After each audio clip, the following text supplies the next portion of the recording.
Hello guys and welcome to it for moto right. तो आज के वीडियो में मैं आपको बताने वाला हूँ होंडा यूनिकॉर्न 2025 मॉडल 1,52,000 रुपए के प्राइस में महंगी क्यों पड़ती है और इसी प्राइस में आपको बेटर बाइक्स देखने को मिल जाती है। वो बेटर बाइक्स कौन सी है वो भी बताऊंगा। तो गाइस वीडियो में बने रहें, चैनल को सब्सक्राइब करो, बेल नोटिफिकेशन के ऑल ऑप्शन को क्लिक करो, इस वीडियो को लाइक करो, अपने दोस्तों के साथ शेयर करो। तो चलिए वीडियो स्टार्ट करते हैं। चैनल को सब्सक्राइब करें, बेल नोटिफिकेशन के ऑल ऑप्शन को क्लिक करें ताकि मेरे सारे वीडियोस की नोटिफिकेशन आप तक पहुंचे।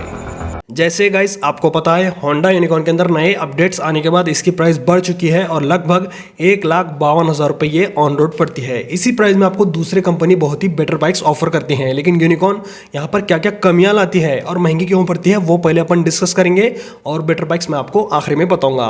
तो सबसे पहले चलेंगे अपन कमियों की तरफ और ये बाइक महंगी क्यों पड़ती है वो देखेंगे अपन। तो यहाँ पर आपको पहला पॉइंट मिलेगा ब्रेक्स में। यहाँ पर आपको ब्रेक्स बहुत ही कमजोर मिलते हैं, मतलब वीक मिलते हैं प्राइस के हिसाब से। फ्रंट में मिलता है आपको 240 mm का disc with single channel ABS। यहाँ पर कम से कम 270 mm का डिस्क आना चाहिए था, जैसे कि अपाचे में या फिर पल्सर N150 या दूसरे बाइक्स में आता है। कम से कम 260 mm का भी रहेगा तो चलेगा, लेकिन यहाँ पर कंपनी ने सिर्फ 240 mm का डिस्क दिया है, जैसे कि SP और शाइन के अंदर आता है। और ये बाइक है 160 सीसी की और 1.5 लाख के ऊपर आती है। पीछे तो आपको डिस्क भी नहीं मिलता, पीछे आपको 130 mm का ड्रम ब्रेक मिलेगा, जो कि प्राइस के हिसाब से जस्टिफाइबल नहीं है। मेरे हिसाब से यहाँ पर डुअल डिस्क आना चाहिए था और साथ ही साथ डिस्क ब्रेक का साइज भी बड़ा होना चाहिए था। मैंने प्रोज एंड कॉन्स वाले वीडियो में भी कहा था कि इसके अंदर ब्रेक्स बहुत ही कमजोर मिलते हैं आपको, प्राइस के हिसाब से तो बहुत ही ज़्यादा कमजोर है। तो यहाँ पर आपको पहली कमी और महंगे होने का पहला रीजन मिलता है इसके वीक ब्रेक्स। अब बात करेंगे अपन दूसरे पॉइंट की जिसकी वजह से बाइक महंगी लगती है, वो है इसका सस्पेंशन सेटअप। सामने आपको बहुत ही पतले सस्पेंशंस मिलते हैं, जैसे कि SP 125 TVS रेडर, मतलब 125 सीसी बाइक जैसे आपको सस्पेंशंस मिलते हैं। और यहीं पर 1,25,000 रुपये के प्राइस में एक्सट्रीम 125R आती है, जिसके अंदर इससे ज़्यादा मोटे सस्पेंशंस आते हैं। अगर अपन उससे कंपेयर करते हैं तो यहाँ पर यूनिकॉर्न बहुत ही कमज़ोर सस्पेंशंस देती है और कॉस्ट कटिंग की जाती है इसके फ्रंट वाले सस्पेंशंस में। पीछे वाला मोनोशॉक जितना अच्छा है उतना ही बुरा फ्रंट का सस्पेंशन मिलता है होंडा यूनिकॉर्न के अंदर। 160 सीसी की होने के बावजूद यहाँ पर आपको ज़्यादा मोटे सस्पेंशंस नहीं दिए जाते हैं और ये सेम सीन आपको SP 160 में भी देखने को मिलता है। मेरे हिसाब से यहाँ पर बेटर सस्पेंशंस आना चाहिए था फ्रंट में। बाकी आपकी राय आप कमेंट सेक्शन में बता सकते हैं। मैंने प्रोज एंड कॉन्स वाले वीडियो में इसको भी बताया था कि भाई यहाँ पर सस्पेंशन आपको कमज़ोर मिलेंगे जो कि प्राइस के हिसाब से महंगे हैं। तो ये रहा दूसरा रीज़न। अब बात करेंगे तीसरे रीज़न की, जो कि है इसका ओवरऑल डिज़ाइन। पर्सनली मेरे को इसका डिज़ाइन पसंद है, लेकिन 1,52,000 रुपये के हिसाब से देखते हैं तो भाई थोड़ी महंगी लगती है यूनिकॉर्न। इसके अंदर आपको कुछ भी स्पोर्टी नहीं मिलता और यहाँ पर टायर मोटे नहीं रहने की वजह से भी बाइक बहुत ही ज़्यादा पतली लगती है। थोड़ी लंबी बाइक है लेकिन यहाँ पर आपको बहुत ही पतलापन मिलता है बाइक के डिज़ाइन में। टैंक को छोड़कर सब कुछ पतला पतला लगता है होंडा यूनिकॉर्न के अंदर और पूरी की पूरी आपको बाइक कम्यूटर लगती है, थोड़ी भी स्पोर्टी नहीं लगती और 1.5 लाख रुपए की तो नहीं लगती भाई। शाइन और यूनिकॉर्न में आपको ज़्यादा फर्क नहीं मिलता। शाइन लगभग 1,10,000 के करीब आती है और यूनिकॉर्न 1,52,000 रुपये के करीब आती है।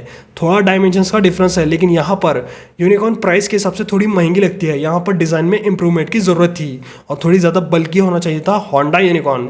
यहीं पर अगर अपन पल्सर 150, पल्सर N150 को देखते हैं जो कि सेम प्राइस में आते हैं, तो उनका डिज़ाइन आपको ज़्यादा अच्छा लगेगा, ज़्यादा अट्रैक्टिव लगेगा। और इससे 5,000 सस्ती यामाहा FZ वर्जन 3 इससे ज़्यादा अट्रैक्टिव, ज़्यादा मस्कुलर और ज़्यादा आई कैची डिज़ाइन ऑफर करती है 1,47,000 रुपये के प्राइस पर।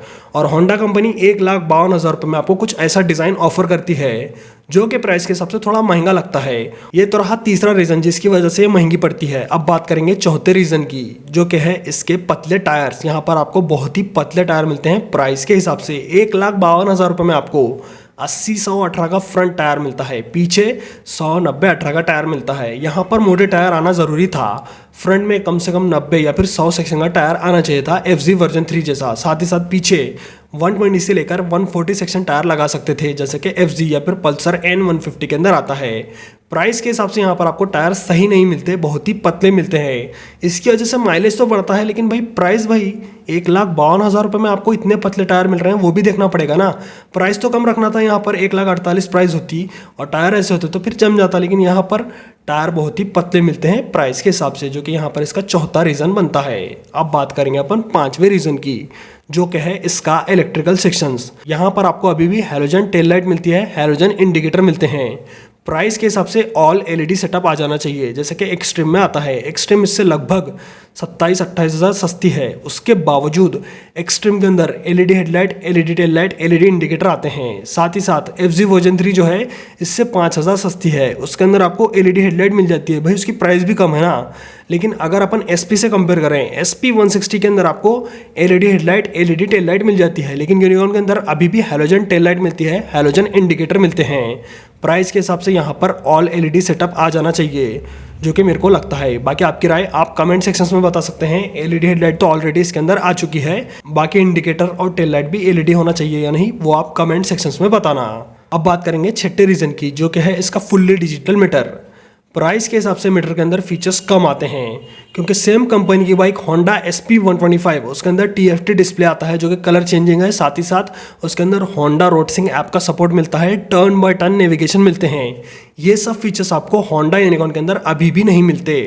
प्राइस के हिसाब से यहाँ पर भी TFT डिस्प्ले आना चाहिए था, लेकिन होंडा कंपनी ने SP 160 2024 मॉडल का मीटर निकाल के यूनिकॉर्न के अंदर अटैच कर दिया। यहाँ पर TFT डिस्प्ले आना चाहिए था SP 125 और SP 160 जैसा, जिससे बाइक प्रीमियम लगती। साथ ही साथ प्राइस के हिसाब से यहाँ पर आपको बहुत ही कमी मिलती है फीचर्स की इसके इंस्ट्रूमेंट कंसोल में।